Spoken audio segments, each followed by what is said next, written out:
자, 우리 옆에 성도를 축복합시다. 나와 성도님은 예수님 때문에 행복하고 형통하고 잘되고 살아납니다.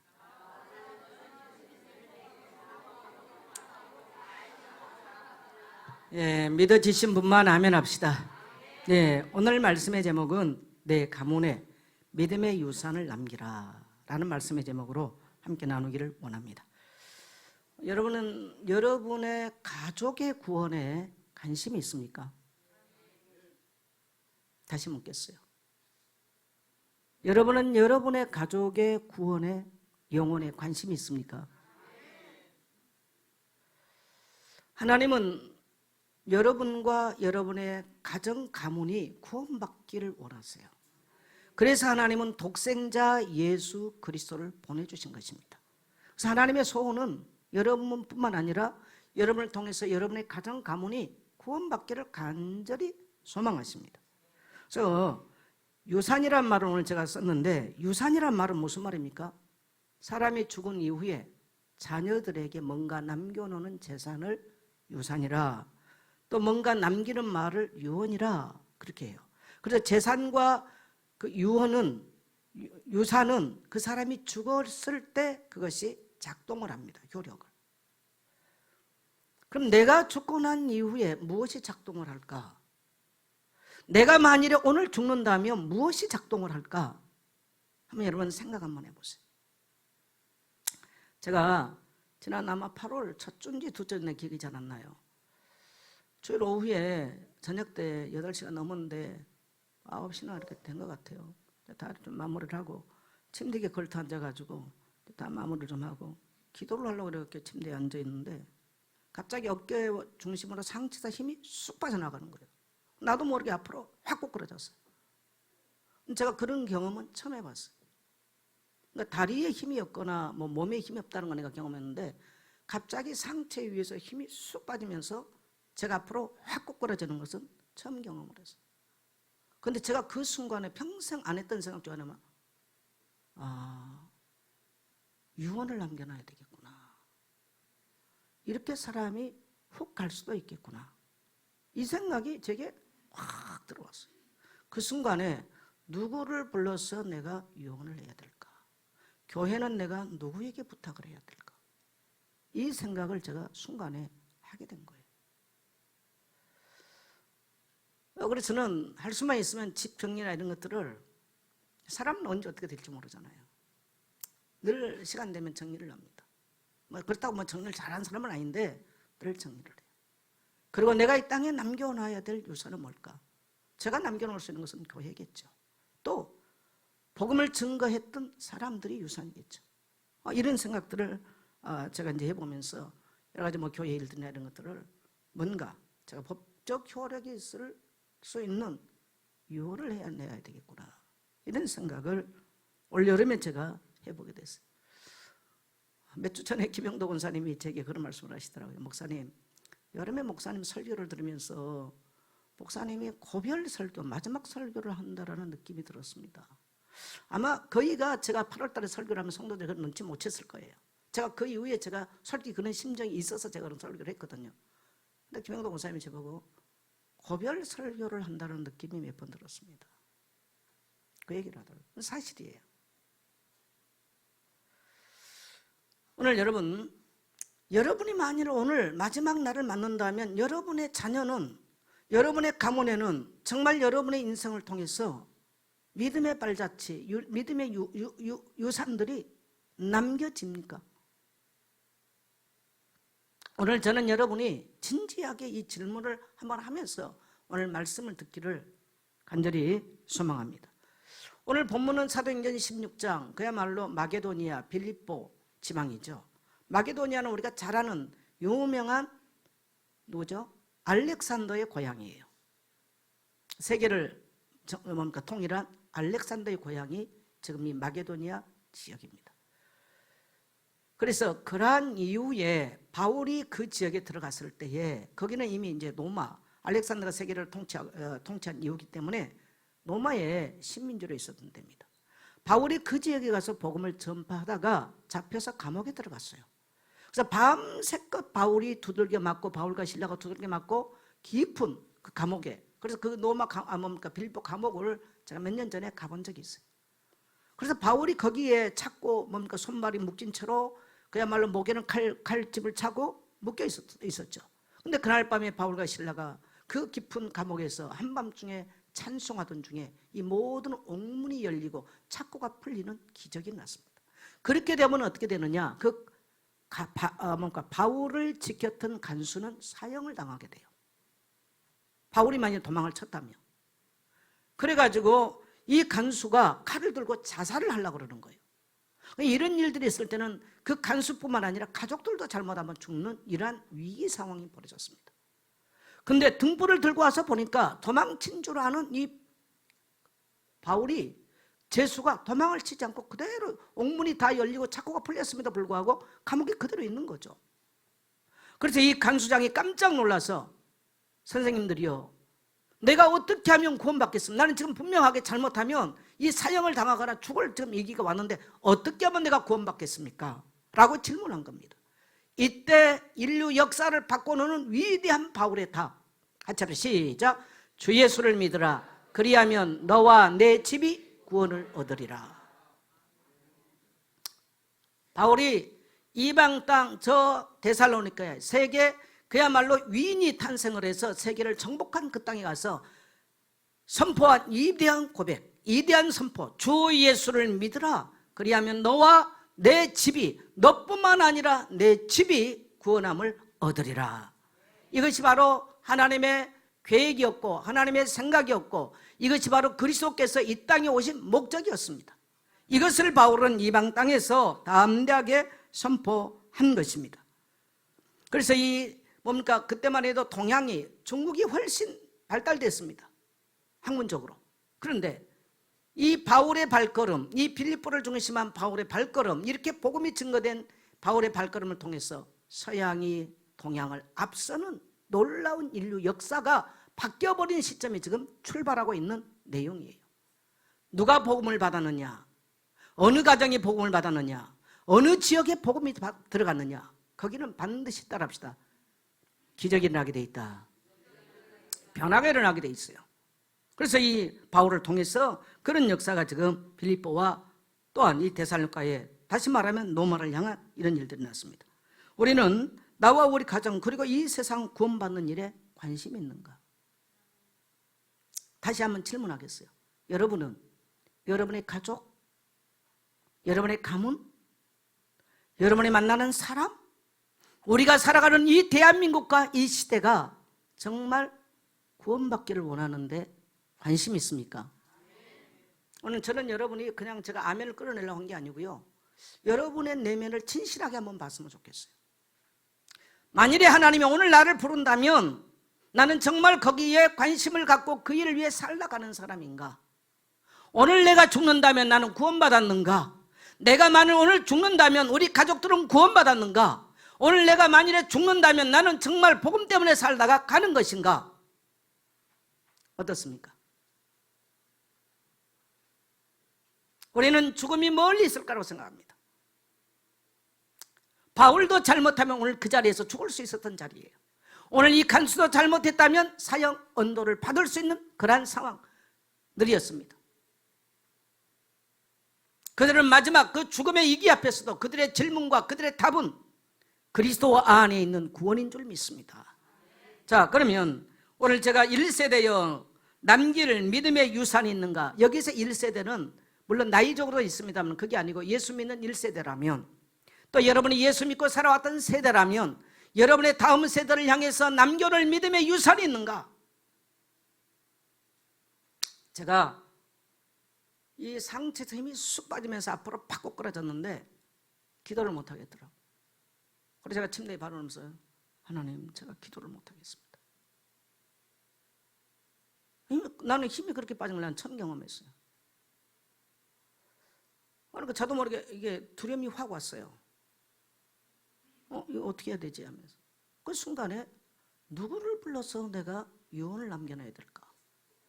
죄송합니다. 제가 전화 걸 사람이 없었어요.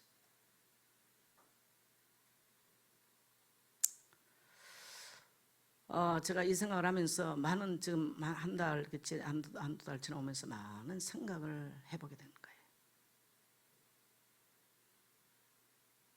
거예요. 여러분에게 그러한 시간표를 맞는다면 여러분의 자손에게, 가정에, 가문에 어떤 말을 유언을 하고 어떤 유산을 남기겠습니까?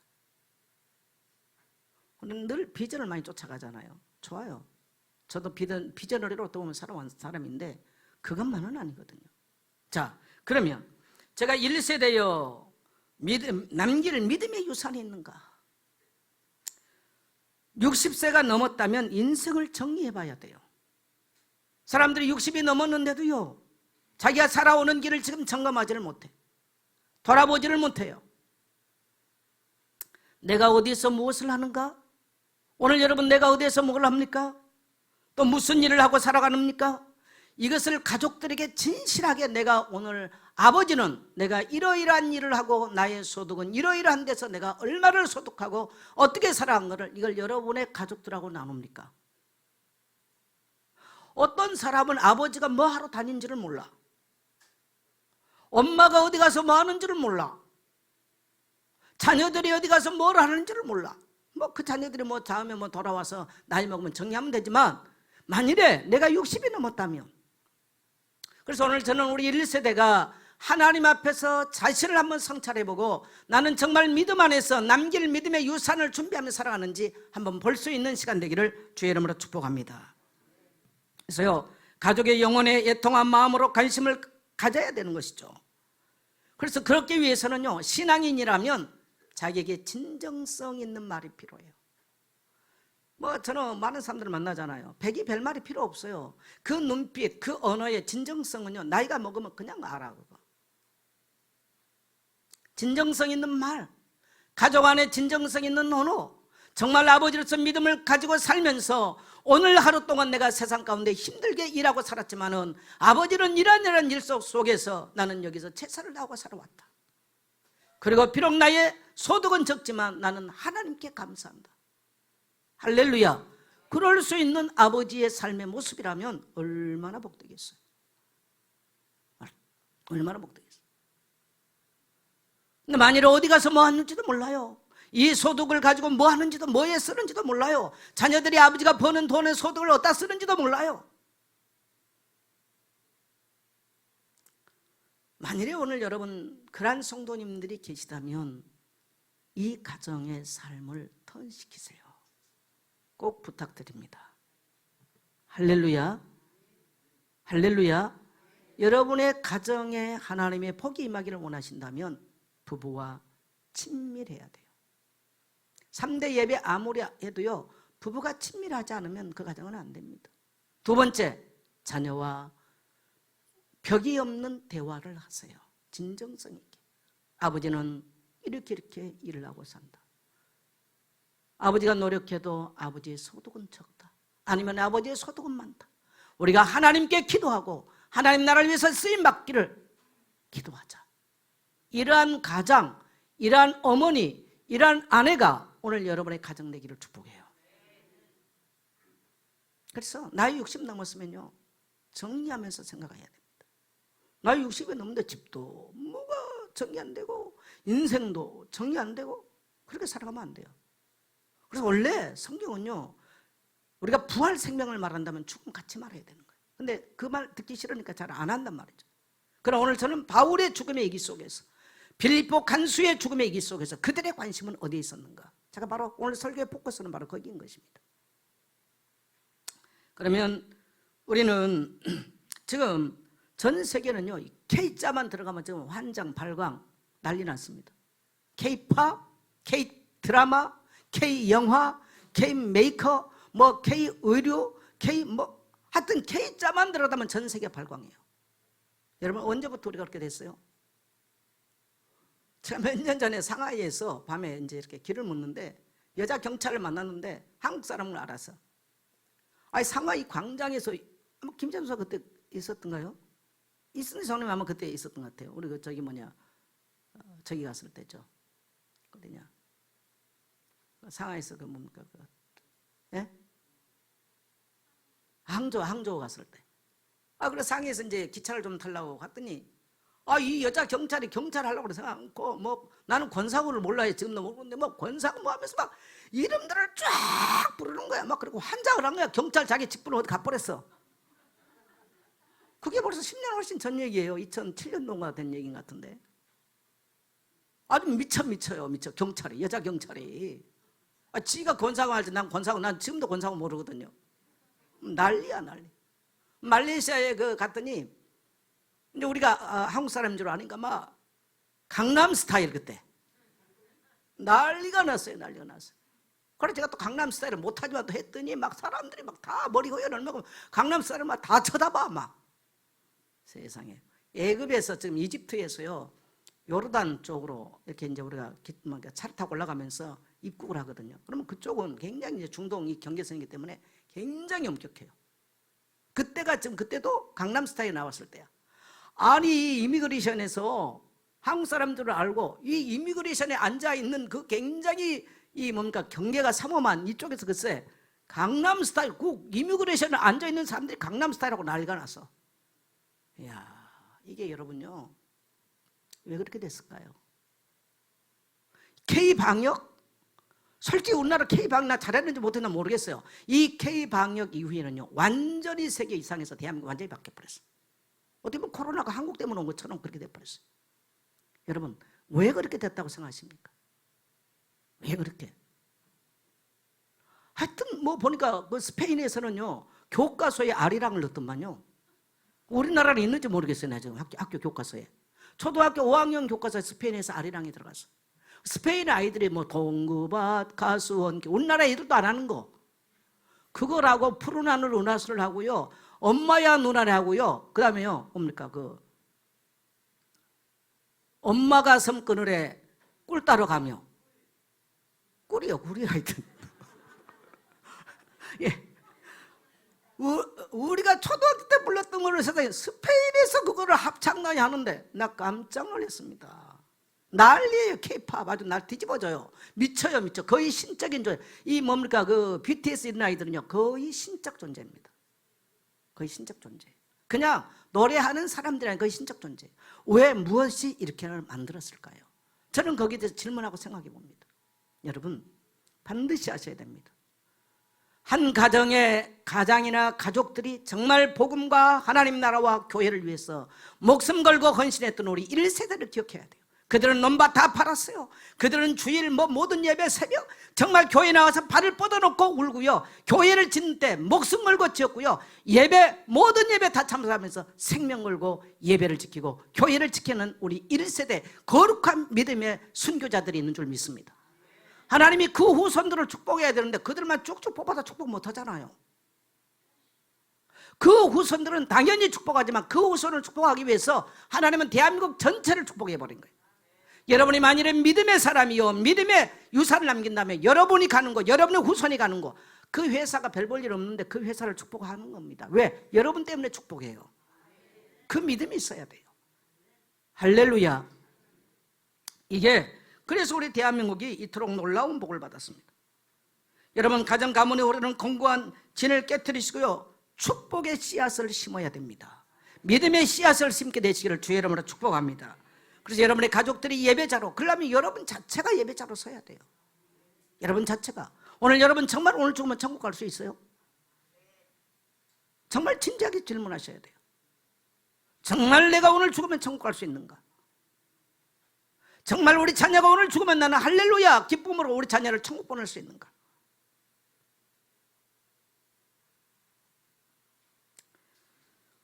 어떤 집은 예수를 믿고 아무리 해도요, 이상하게 그 가정이 풀리지 않냐고 뭔가 경관진에 묶여있는 집이 있습니다. 열매가 나오지 않아요.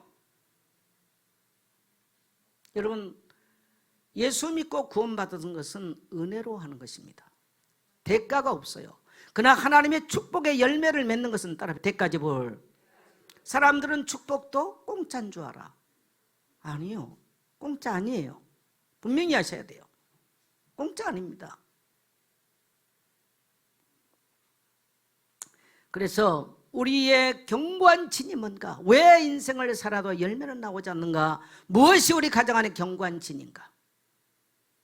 여러분 그 견고한 진들을 깨뜨리시고 지금부터 눈물로 씨를 뿌리는 자처럼 축복의 씨앗을 우리 믿음의 1세대들이 대한민국 안에 눈물로 그들이 축복의 씨앗을 심었기 때문에 오늘 대한민국이 K자 만들어가면 세계가 발광하듯이 이 축복이 그들 때문에 우리가 누리고 있는 줄 믿습니다. 우리는 다음 세대를 또 내다보면서 앞으로 100년 되기를 내다보면서요, 우리는 또 이 믿음의 씨앗과 이 축복의 씨앗을 심지 않으면 우리 다음 세대는 거둘 것이 없다는 걸 아셔야 됩니다. 3대 예배의 목적이 뭐예요? 그걸 가르치기 위해서. 근데 저는 우리가 성도들이 3대 뭐 새끼들이 사고지는 별로 관심들이 없는 것 같아요. 제가 한 가정 아이를 한 명 놓고 태영 유아를 하면서 헌신을 하는 성도를 보면서요, 내 생각해봤어요. 나라면 저거 할까? 나는 한 가정 놓고 안 했을 것 같아. 그걸 놓고 계속 기도하면서 한 달을 부모 학교를 하고, 나는 몇 명 와서 봤는지도 모르겠습니다. 그러나 하나님은 여러분의 수고와 여러분의 애통함을 보시고 여러분과 여러분의 후손과 여러분의 인생을 축복하실 줄 믿습니다. 네. 우리 하나님은요, 동에서 심으면 서에서 걷게 만들어요. 꼭 기억하셔야 됩니다. 그래서 우리 가족을 예배자로 세우십시오. 예배 드리지 못한 자, 여러분 예배를 못 드린다는 말은 그 사람은 하나님 나라에 속해 있지 않다는 얘기예요. 예. 그 상태가 예배를 드릴 수가 없는 거예요. 왜? 귀신에게 눌려있기 때문에 그래요. 그래서 사도행전 10장 38절에 보면 귀신에게 눌린 모든 자들을 풀어줬다는 겁니다. 귀신에게 눌린 자들. 오늘 그래서 사람들은 유리하고 방황합니다. 어디 가면? 저리 가면? 아니에요. 따라합시다. 오늘 이 자리에서. 자, 그 다음에 두 번째, 우리 같이 읽습니다. 시작. 예, 오늘 여러분이 부모가 맞다면, 나이가 많든 적든 부모가 맞고 또 여러분이 앞으로 부모가 된다면 생각하셔야 됩니다. 뭘 끊어라? 요한복음 10장 10절에서는요, 이 사단에 대해 이렇게 말합니다. 도둑이 오는 것은 도둑질하고 죽이고 멸망시키러 왔다. 사탄이 오는 것은 사람을 죽이고 인생을 도둑질하고 멸망시키는 데 목적이 있어요. 축복하지 않아요. 그래서 예수 믿는 이유가 뭡니까? 예수 믿는 이유는요, 우리가 지금 이 구원에 대한 얘기했지 않습니까? 구원받는 이유는 첫째, 죄의 저주에서 해방되기 위해서 구원받는 겁니다. 예수 믿어요. 두 번째, 사단의 저주에서 해방되기 위해서 구원받는 것입니다. 세 번째, 지옥의 저주에서 해방받기 위해서 구원받는 것입니다. 그래서 우리가 이 죄와 사단과 지옥은 사람의 능력으로나 사람의 행위로 해결할 수 없기 때문에 그리스도 이름이 알면 안 되기 때문에 예수 믿고 구원받아야 되는 줄 믿습니다. 그래서 사도 바울도 오늘 선생님이요, 내가 어떻게 하면 구원받을 수 있겠습니까? 그 말 했을 때 주 예수를 믿으라. 그리하면 너와 내 집이 구원을 얻으리라. 아버지의 마음은 네가 구원받는 것뿐만 아니고 내 집도 네 가문도 구원받고 죄에서 해방되고 또 사단에서 해방되고 지옥에서 해방되기를 원하시는 아버지의 마음이 드러난 줄 믿습니다. 여러분이 예수 믿었다면 하나님은 여러분을 통해서 여러분의 가정 가문이 살아나기를 원하십니다. 이 아버지의 마음을 붙잡고 여러분이 기도하고 그렇게 쓰임받는다면 하나님은 여러분의 가정 가문에 여러분의 후손이 이 땅에서 어둠의 길을 가지 않아요. 여러분의 이 땅의 후손이 저주의 길을 가지 않습니다. 성도 개인의 이야기를 해서 제가 죄송한데 우리 한경준 전사님 그 얘기를 하더라고요. 이제 어느 성도님 얘기를 안타까운 이야기를 기도 부탁 얘기를 했는데 주식을 내가지고 돈을 다 날려버렸어. 제가 볼 때 주식 않고 그냥 했으면 그냥 젊은 사람은 잘 살 것 같은데, 그러니까 너무 이제 어렵고 예배하기가 힘들어지는 거겠죠. 저는 그것을 주식했기 때문에 망했다고 보지 않아요. 그건 뭐냐면 그 사람의 영적 상태예요. 지금 누구를 만나느냐, 그 사람의 영적 상태 드러납니다. 무슨 말 하느냐, 영적 상태 드러나는 것입니다. 어두운 사람은 꼭 어두운 사람 만나고 이야기하고 같이 나고 그래요. 어쩔 수가 없어요. 끼리끼리니까. 영적 상태가 그래서 그래요. 어쩔 수 없습니다. 오늘 사랑하는 성도 여러분, 우리는 에베소 4장 27절을 보면요, 같이 읽으면 시작. 마귀에게 틈을 주지 말라. 틈이라는 말은 여기 어떤 표현이냐면요, 옛날에 시골에서 그 불을 떼면은 집을 잘 지어놔도 조그만한 흙이 벽이 틈이 생기면 거기에 연기가 들어와요. 여기서 쓰는 틈이라는 말은 지금 그 말입니다. 근데 사람의 눈은 안 보입니다. 연기 들어오는 거는. 연기가 들어왔을 때 보이지 틈은 안 보여요. 우리가 그러한 눈에 보이지 않는 틈을 보이면 사단은요 100배로 과해버립니다. 그래? 네? 사라가 아니고 하와가 말 한마디 잘못하고 인류를 다 망쳐버렸어. 하나님의 말씀에 먹지도 말고 만지도 말고 보지도 말고. 언제 하나님은 그랬어요? 하나님은 먹지 말라, 먹는 날에는 죽는다는데 하와는 죽을까 하노라. 그 말 한마디에 사단에게 완전히 인류의 모든 행복을요, 그 왕권을 다 뺏겨버린 것입니다. 이 신앙 비스무리합니다. 오늘 이러한 것들이 우리에게 틈이 돼서 원수마귀가 우리의 심령을 정복해요. 그래서 우리 부모들이요, 가정 가문의 사단의 조절을 끊어야 돼요. 사단에게 틈을 주지 말아야 돼요. 부모의 행실에 틈을 주지 말아야 돼요. 어떤 사람들은 살면서 자녀가 하나님의 복을 받을 수 없는 일들을 씨앗을 뿌려놔요. 거짓과 탐욕과 탐심과 사기치고 도둑질하고. 그 후손이 무슨 열매를 먹겠습니까? 정말 믿음의 사람들이 거룩한 씨를 뿌리고 믿음의 씨를 뿌려놔야 다음 세대가 먹을 게 있어요. 저는 농사꾼의 후손이기 때문에요, 우리 아버지는 농부였잖아요. 아무리 배고파도 씨를 먹은 적은 없어.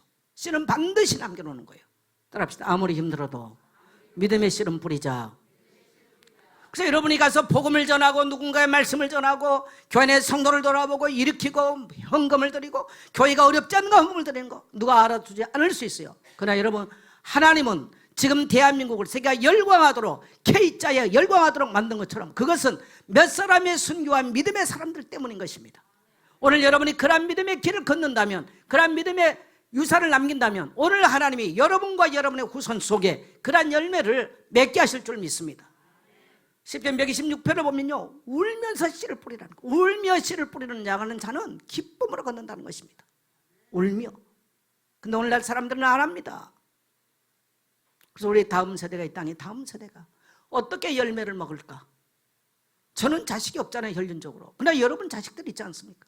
근데 성도들의 문제는 뭐냐? 그 자식이 예배 안 드리는데 애통한 마음이 하나도 없어. 왜? 지도 안 드리니까. 지도 헌신하지 않으니까. 오늘 여러분, 이 견고한 사단의 진들이 여러분과 여러분의 가정 안에서 깨지기를 축복합니다. 여러분, 악한 영이요, 우리 심령에요, 우리 가정에 털을 잡습니다. 그거 못하게 만들어야 돼요. 그 가정에 사단의 털을 잡았는데 뭐가 잘 되겠어요? 그래서 사단이 부부간에 싸워라. 무슨 놈의 집구석이 잘 되겠습니까? 안 됩니다, 그 집. 그래서 오늘 여기 앉아있는 성도라도 여러분의 부부가 진정성 있는 아이 컨택을 하면서 진정성 있는 흑암이 무너지고 귀신이 환기를 왔다 일곱길을 떠나갈 수 있는 대화, 가정 안에 복음의 말로 주일 예배를 드리고 나면요, 뭐가 바쁩니까 여러분? 저녁 때 앉았어요. 메시지 페이퍼를 냈어요. 그대로 같이 읽으라고 써줍니다.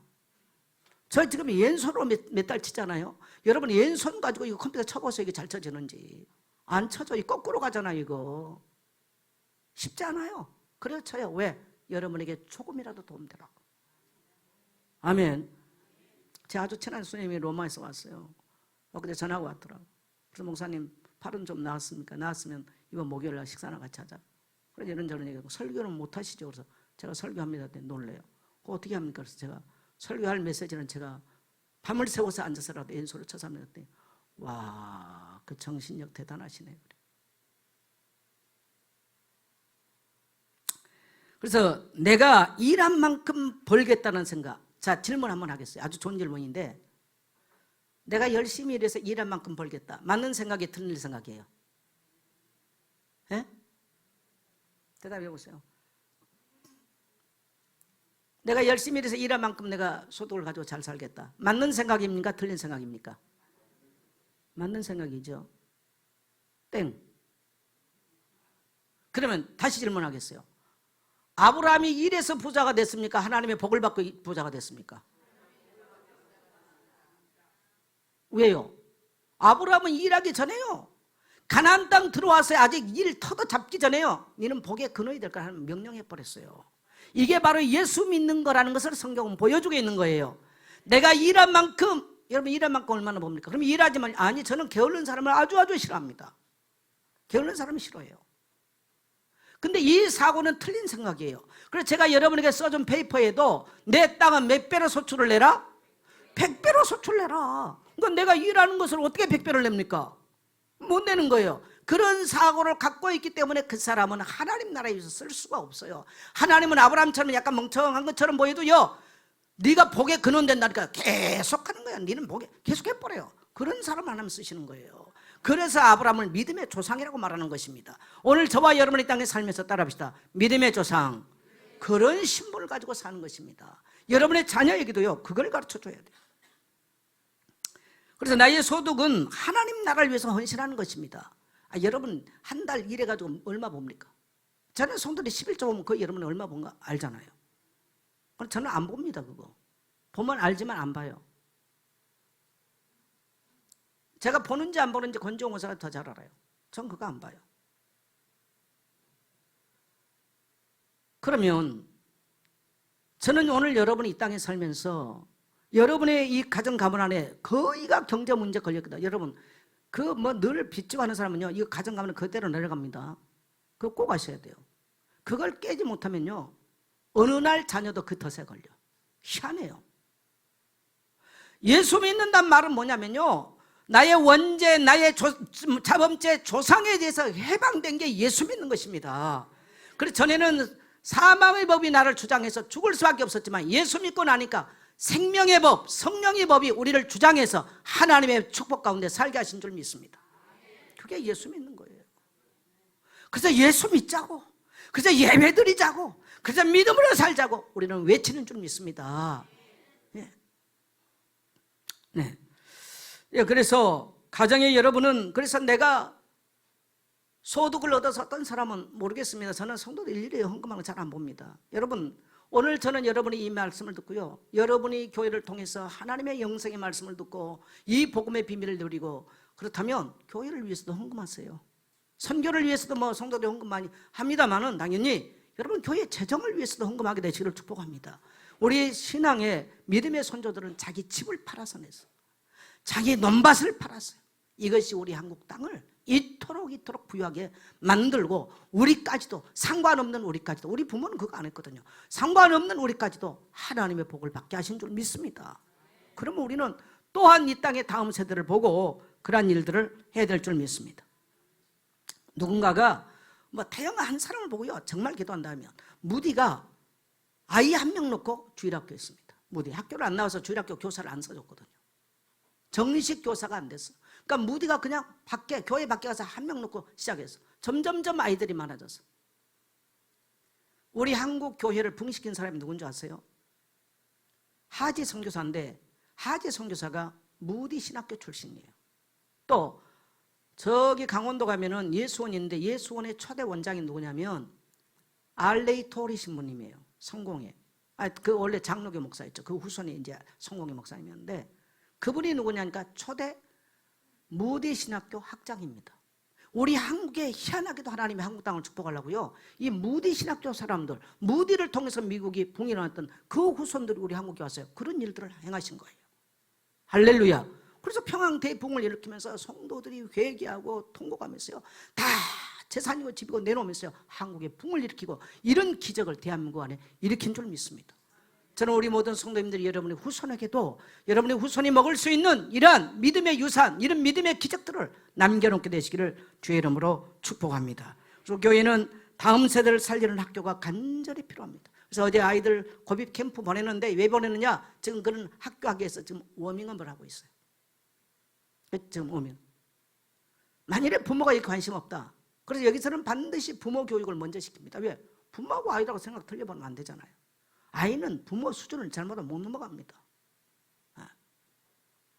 그래서 나는 우리 모든 성도님이 이 가정 가문에 있는 상처, 아픔, 이 저주받은 이런 것들을 여러분이 애통한 마음으로 이런 모든 견고한 진들을 깨뜨리고 축복을 상속할 수 있기를, 형통함을 상속할 수 있게 되기를 주의 이름으로 축복합니다.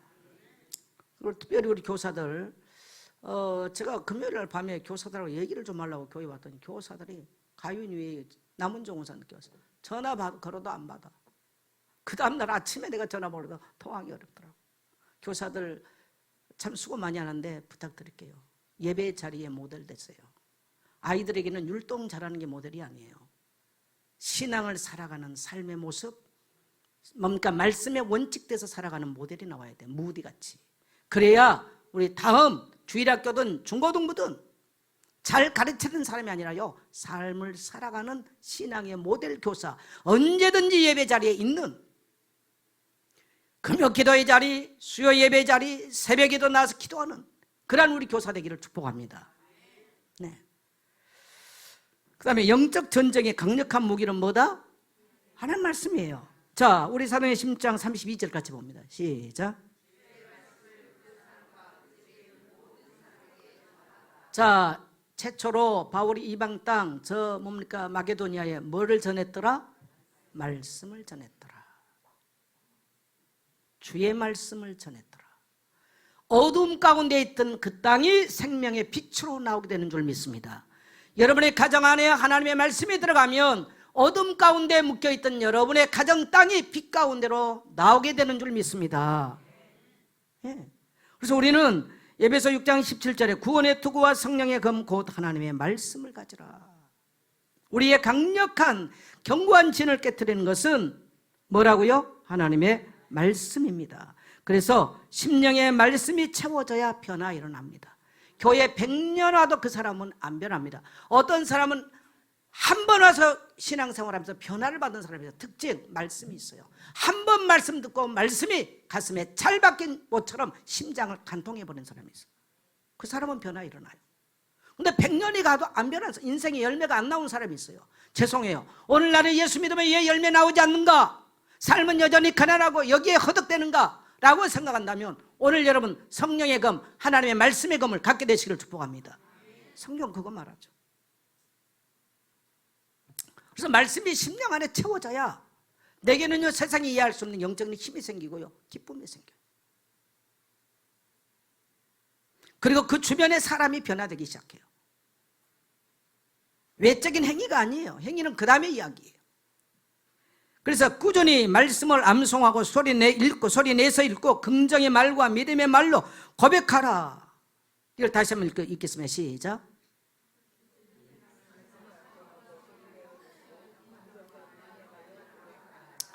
어떤 사람은 교회에 발을 담근 지가 30년도 넘고 50년도 넘었는데 단 한마디도 인생의 문제가 왔을 때 꺼내들 말씀이 없는 거예요. 읊조릴 말씀이 없어. 그건 생명의 양식이 없잖아요. 그러니까 힘이 없는 거죠. 근데 막 그 사람 말하면 입만 열면 또 엄청 떠들어대. 뭐 열심히 한 것처럼. 여러분 그거 자랑할 게 아니에요. 오늘 여러분이 어떤 문제를 만나고, 자, 우리가 예배할 수 없을 때도 내가 예배자로 나올 수 있는 그 말씀의 검이 있어야 되는 거예요. 우리 환경은 얼마나 그거 가라막는데요. 예배 가지 마. 금요 기도가 무슨 필요해. 얼마나 못하게 하는데. 그때 꺼내들을 수 있는 칼이 있냐는 거죠. 그때 꺼내들을 수 있는 무기가 있냐는 거예요. 있으신 분만 아멘 하십시오. 이게 없으면 세월이 가도요, 인생은 뭔가 묶여있고 열려지질 않습니다. 형통하질 않아요. 저는 간절히 소망합니다. 우리 모든 성도님의 가정 가문 안에 흐르는 이러한 견고한 진들이 무너지고 여러분을 통해서 아름다운 열매들이 나타나기를 간절히 소망합니다. 그러기 위해서는 하나님의 말씀을 꾸준하게 암송하세요. 소리내서 읽으세요. 그게 안 되기 때문에 제가 페이퍼도 해주지 않습니까? 또 뭡니까? 그래서 모든 이름이 예수 이름이 도대체 뭐길래 어떻게 주 예수를 믿으라 그리하면 너와 내 집이 구원받습니까? 예수 이름이 도대체 뭡니까? 자, 우리 빌립보서 2장 10절 같이 갑니다. 시작. 하늘에 있는 자들과 땅에 있는 자들과 땅 아래에 있는 자들로 모든 무릎을 예수의 이름에 꿇게 하시고, 그 예수의 이름은 하늘에 있는 자들, 땅에 있는 자들과 땅 아래에 있는 모든 자들로 하여금 예수의 이름에 무릎을 꿇게 하는 이름이에요. 그래서 그 이름이 우리에게 구원인 거예요. 그래서 우리는 그 이름을 전파하는 거예요. 그 다음에 모든 지혜와 같이 읽습니다. 시작. 모든 지혜와 지식과 보화가 감추어진 이름 예수. 예, 그래서 2장 3절. 여러분 그리스도를 알면요, 지혜가 생겨요.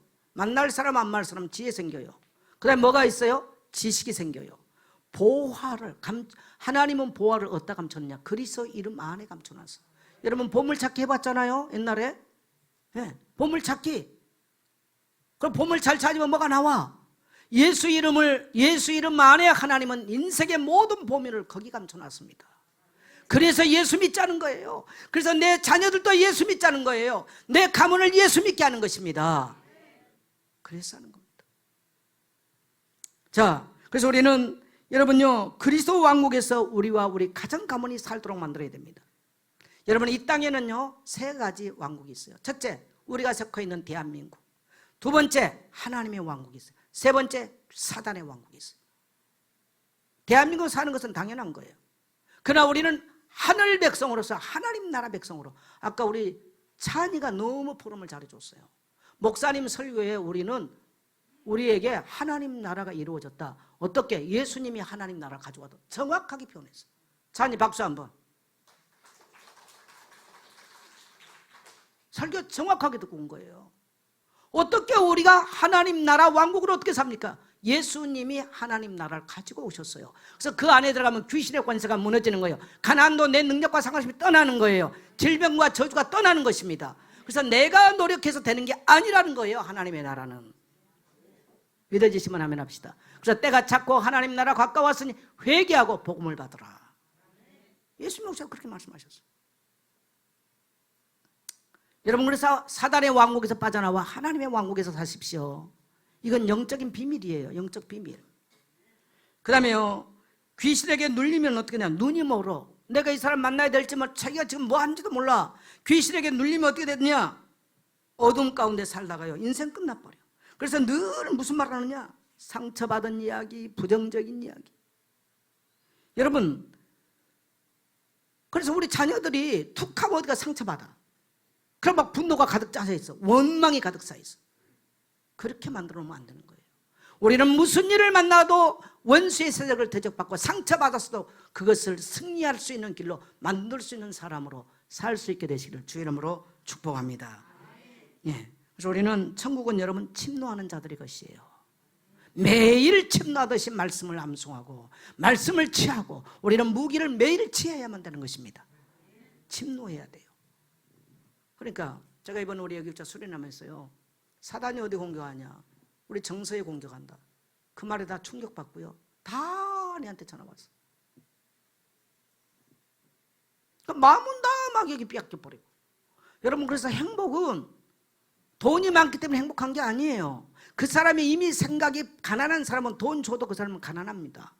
오늘 내가 행복할지 안 할지는요 내가 선택하는 거예요. 따라합시다. 나는 행복자입니다. 그래서 아침에 여러분의 하루를 시작하면서 행복자로, 부유한 자로 살기로 결정하면 오늘 행복한 거예요. 제가 팔을 이래가지고 아침이면 6시 반에 운동하러 나가거든요. 새들 소리가 너무 감사합니다. 주님 감사합니다. 새들 소리가, 새가 나를 2번 공격하고 나 뒤통수를 2번 맞았거든. 근데 그들이 그래서 있는 게 정겨워. 하기천을 내려가 보니까 하기천에 꽃들이 피고 그 맑은 물소리와 또 이 공기가 그래도 좀 낫잖아요. 감사한 거죠. 풀들, 벌레 소리들. 한 번은 오전에 이렇게 제가 이렇게 걸어가고 있는데요, 너무나 가을 하늘이 맑아. 문득 어릴 때 운동했던 생각이 나는 거야.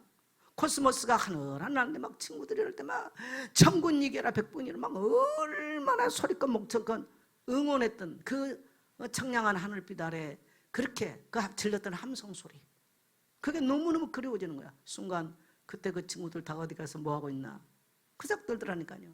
그래서 하나님 감사합니다. 감사한 거죠. 그러니까 여러분 나는 행복이 그냥 이 행복감이 충만해. 어떤 목사님 내보고 전화 왔고, 목사님 어디 메시지 들어오라고 해서 왜? 그랬더니 고요하고 평안한 것들. 나는 혼자 있어야 고요하고 평안해. 혼자 있으면 외롭잖아. 아내로 훨씬 행복해. 그래서 할렐루야. 누구를 만나기 때문에 행복하지. 만나면 즐겁겠지. 같이 떠들고 뭐 토킹 어바웃 하면 즐겁겠죠. 그거하고 행복은 다른 얘기예요. 맞습니까? 네. 그래서 여러분 따라합시다. 나는 행복하게 살겠습니다. 내 가정도 행복하게 살겠습니다. 그래서 오늘 여러분 우리는 그리스도와 연합돼서 그리스도 안에 살면 그런 삶을 사는 것입니다. 그런 여러분 되시기를 주의 이름으로 축복합니다.